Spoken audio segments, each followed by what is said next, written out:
Back in the courtroom this morning today, the families of those two teenage girls from Indiana who were brutally murdered on a hiking trail near Delphi may finally get some answers. It's been 7 years since these best friends were killed, and today there are going to be two hearings in the Delphi murders case of Abby Williams and Libby German.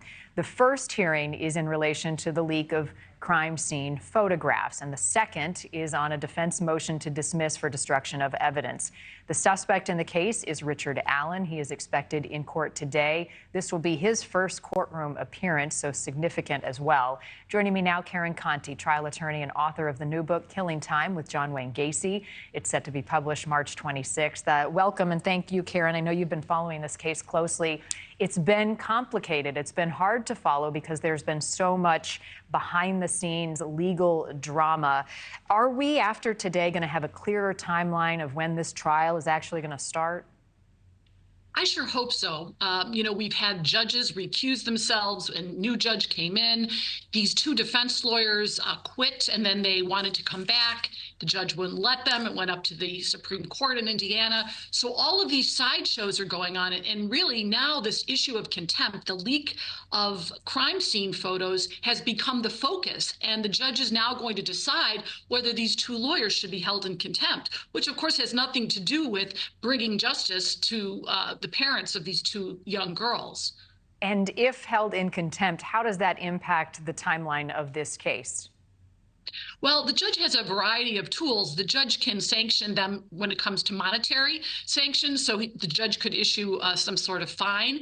The judge could, I don't think the judge is going to dismiss them or not allow them to defend Allen. But I think the judge is going to be very stern because you cannot be leaking these crime scene photos. In fact, I'm kind of surprised that they were leaked because they couldn't really be good for the jury pool. Nobody likes to see dead teenage girls on social media. So this whole thing makes no sense. And I really hope that we get past today and move toward getting this case tried. Because there have been so many hiccups in this case, Karen, Judge Gull has set forth a lot of rules for today's hearing. For one, we have a producer and reporter in the courtroom, but they cannot have their phones with them. There is no digital capabilities inside the courtroom. Anything unusual about her guidance right now, or does that seem like because this case is so bizarre, this is par for the course?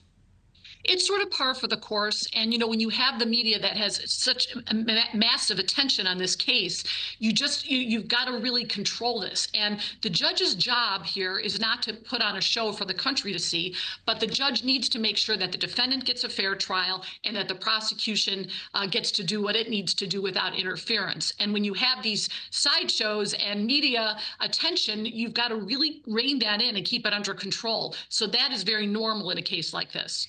Richard Allen has not been in court, and his legal team, part of their strategy has been to push the blame onto someone else, that somebody else did this. What's the significance of him being in court today? Well, the defendant needs to be in court on almost everything, and the fact that he hasn't been doesn't make sense to me.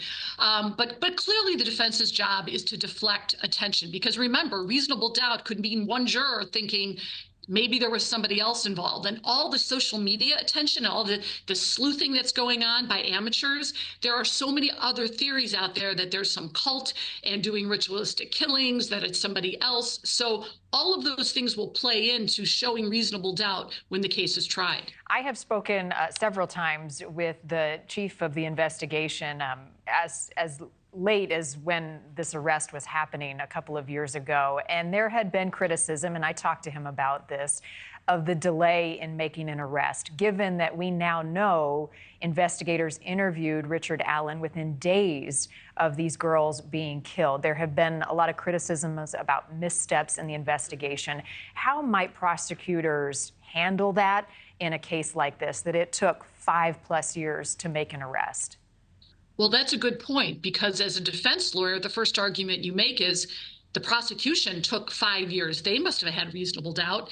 And when they interviewed Mr. Allen, they must not have focused on him. So now why are we charging him beyond a reasonable doubt? So that's the argument the defense is going to be making. I think that, this is a small town, And, my guess is that they don't have a whole lot of double murder cases.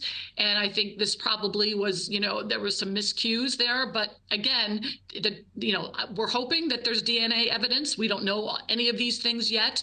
But it can't just be that he was at that place on that trail, and that murky picture that we saw, that film we saw, that doesn't necessarily tie him to the murders. Thank you for watching. Go to newsnationnow.com to find NewsNation on your television provider. And don't forget to click the red subscribe button below to get more of NewsNation's fact-driven, unbiased coverage.